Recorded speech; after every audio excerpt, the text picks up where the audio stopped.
Coach. And, hey, great game tonight. Two great games against a great team in Creston. And let's go back to game number one, Coach. You win 3-2, get a run home on that bottom of the seventh inning. Some alert base running here, Coach, and talk about how things played out. Well, a little unethical, not the kinds of ways that we sometimes try to get runs across the plate, but we'll do whatever we can against a scrappy team like Creston. You know, they did a fantastic job. I'll get them. Sorry, but you know, that was it was heads-up base running as far as our girls were concerned, and we tried to take as much as we possibly could because you know it's going to be a close game with Creston.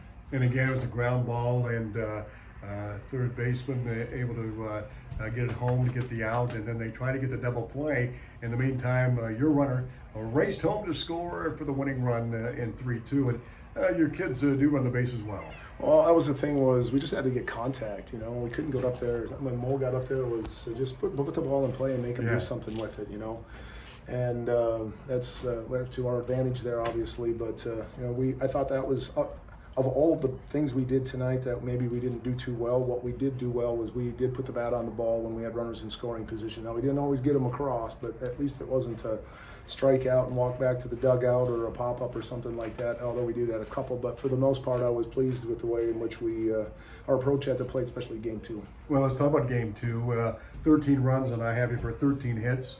And in game number two, talk about that one. I wasn't sure 13 was going to be enough there for a while. You know, we just made some mistakes. We stretched out our pitchers and let them get deeper and deeper in the order by just throwing balls in wrong places and not coming up with some big plays. And that's kind of one of the things that we kind of prided ourselves on, is the fact that we could play good defense. But, you know, in the end, we did make plays there down the stretch. Olivia had to come back in. I kind of wanted to keep her a little bit so she was more fresh tomorrow night, but she's a tough and strong girl, so I think she's going to be fine and shut them down again. You know, the top of that order is really tough. Yeah. You know, you got all the way up and down, and it was probably. I mean, I feel bad for their catcher because she got hurt. I think on the tag of Jada coming around, so that was going to be a huge spot coming up in the number 2 hole. They had to have a young girl come in there, so that was.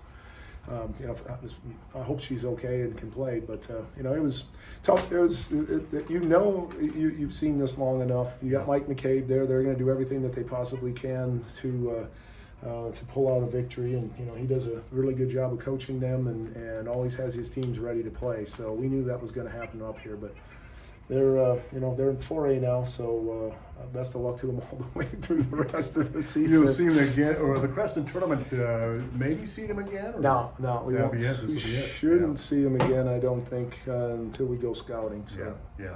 Well, Coach, it's had some big hits tonight. Some, Maddie Bodas in game 2 had some solid hits for your ball club, a 2 RBI single. That was a big. I thought Caroline Pellet really played a scrappy second game as well.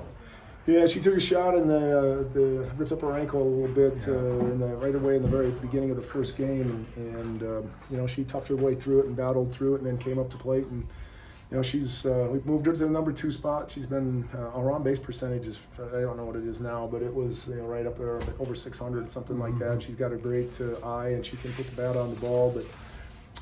You know, she did a nice job as well, both offensively and defensively. But you know, that was his key. He was just to get the bat on the ball and force him to do something. On base percentage, you hit the nail on the head, Coach. 600. She gets on base 60% of the time going into tonight, and that's going to raise even more. Yeah. Lauren Nicholas had a nice game as well, and how about Derby with her hitting it? You know, I think she was a little frustrated early on, especially over the weekend. She popped some balls up, and when we played the Panora game, she started hitting the ball right. She started barreling stuff up, and she had some nice hits to right center field gap, and they were hit on line. So, you know, I thought she went to the plate with an awful lot of confidence. I think, you know, up and down the lineup, we do have some confident hitters, but you know, tomorrow night we're going to be seeing some good pitching again tomorrow. Don't get any easier, Tom. It's a Hawkeye team. Well, Coach, congrats on the win tonight. You go to 10-1. Blemished for the Hawkeye 10 Conference. You sweep a great softball team tonight, and best of luck tomorrow night against Harlan. Hey, thanks, Tom, and good luck getting down out of this place. Don't leave me.